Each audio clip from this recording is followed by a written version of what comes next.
50,000 people used to live here. Now it's a ghost town.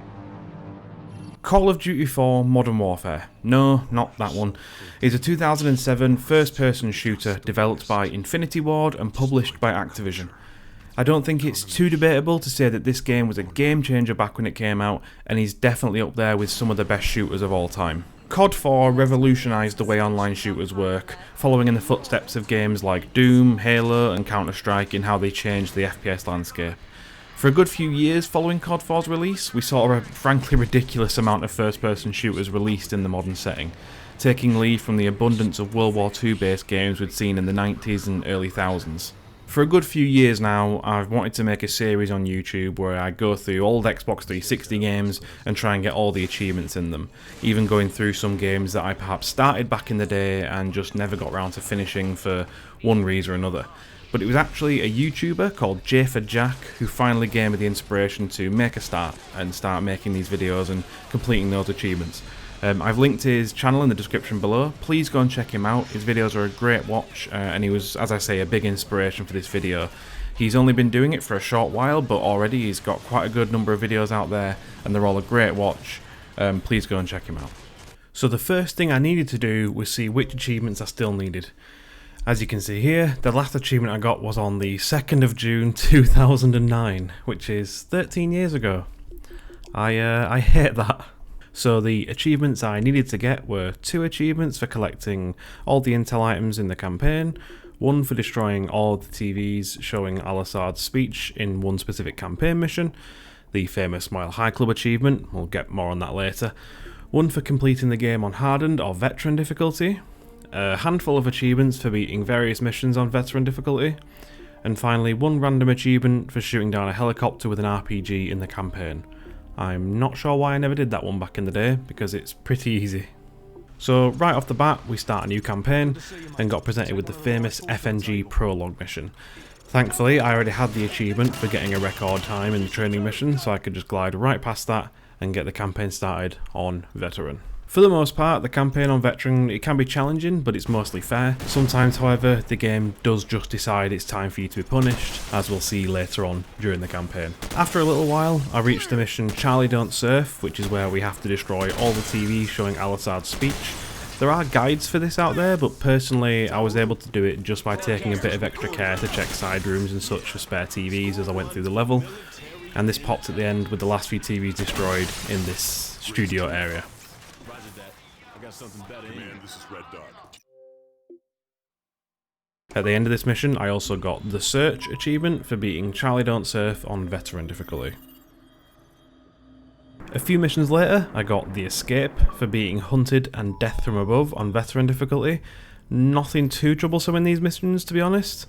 And that was soon followed by the Bog, which I got for beating the Bog, and Warpig, also on Veteran difficulty. Warpig was the first mission that gave me a bit of a challenge, but nothing compared to what was going to come later. Shock and Awe was one of the first parts of the campaign that was a complete and utter pain in the backside. This very first section of the mission has you flying as a passenger in a helicopter, controlling a mounted gun. At certain points through this flight you will reach various checkpoints, however one of them in particular is just a joke. There is definitely a lot of luck involved here, because sometimes it doesn't matter how far ahead you shoot, or when you start shooting, or whatever it is you do, you will die. You need to be really on it with your shooting here, and also hope that the enemies on the ground decide to just be nice to you, and not immediately destroy you. In this clip you can see I don't even get a shot at the group before I'm already dead, so sometimes it really does not matter. Once the enemies finished spawn camping me, I managed to find the 15th piece of intel during this mission, which got me the Look Sharp achievement.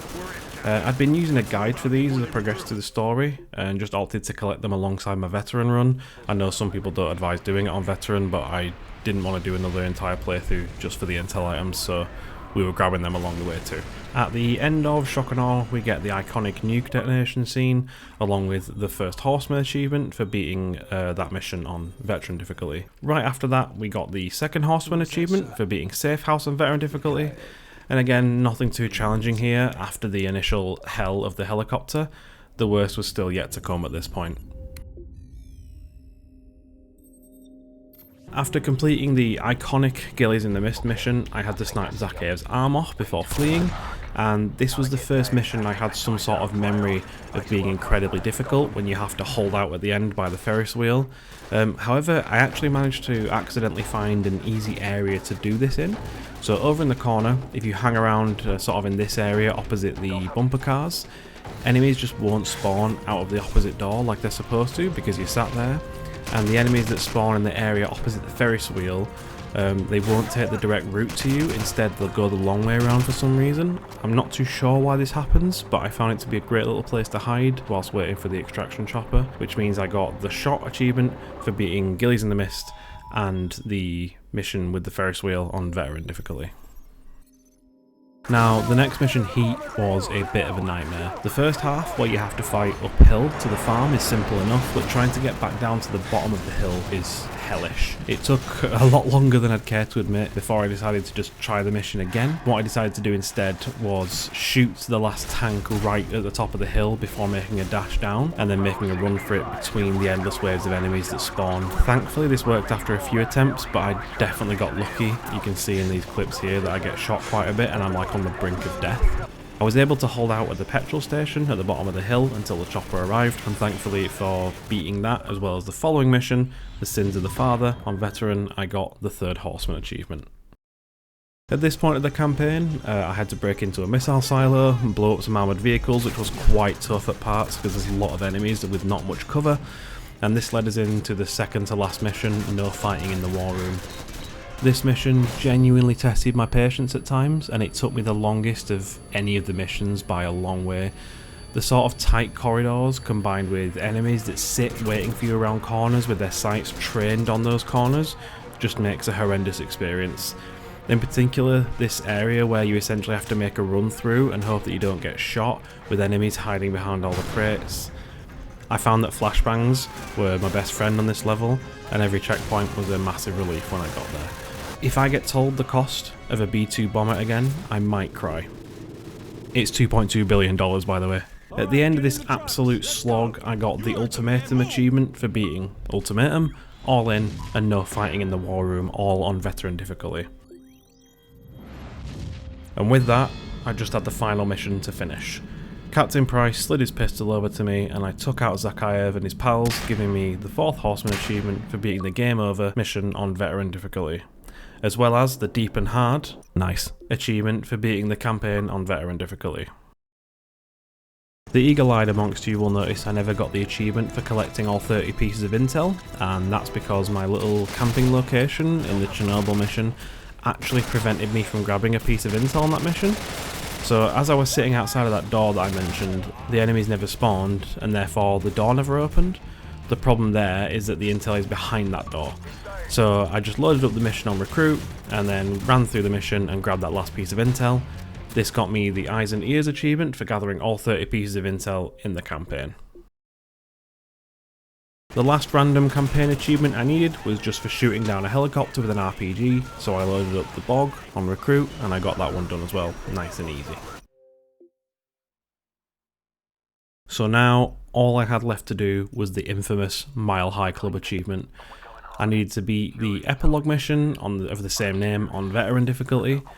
Now, I'd never done this before, and I'd heard from friends that had done it and people online about how tough this achievement is and how horrendous this mission can be. Everything you do needs to be almost perfect, as well as needing a nice slice of luck, as you're on an incredibly tight timer, and you also have to get the shot at the end just right. I have seen some people online who bottle it at that point, who have done the hard part and then just missed that shot by rushing it.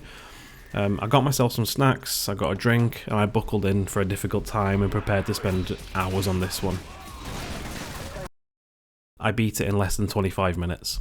Yeah, I'm not sure if it was just the fact that I'd already been through the hell that was the campaign on veteran or something, but I found this relatively easy by comparison, even though I'd never done it before. I actually did this session in a separate capture session, and from turning on my Xbox to getting the achievement, it was just less than 25 minutes.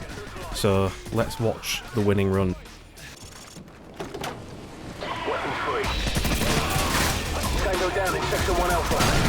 Target neutralized. X-ray down. Move.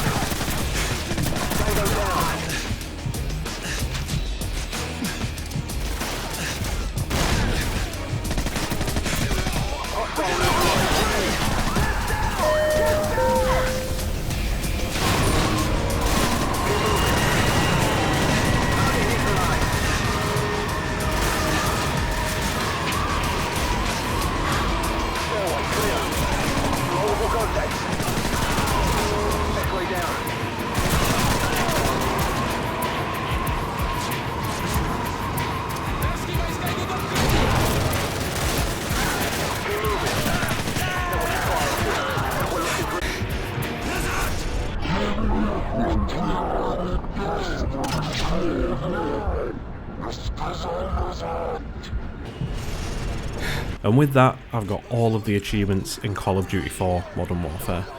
I'm not too sure which game I'm going to try in 1000G next, but I aim to make this a series on this channel, with me finishing off some games I never got round to back in the day, but also getting all the achievements in some games I've never even played before. So let me know in the comments if you have any suggestions of anything that's particularly fun, or particularly difficult, or whatever else that you played on the Xbox 360. Please also leave a like if you enjoyed, and subscribe for future videos like this, because as I say, hopefully it'll become something regular. Thanks for watching.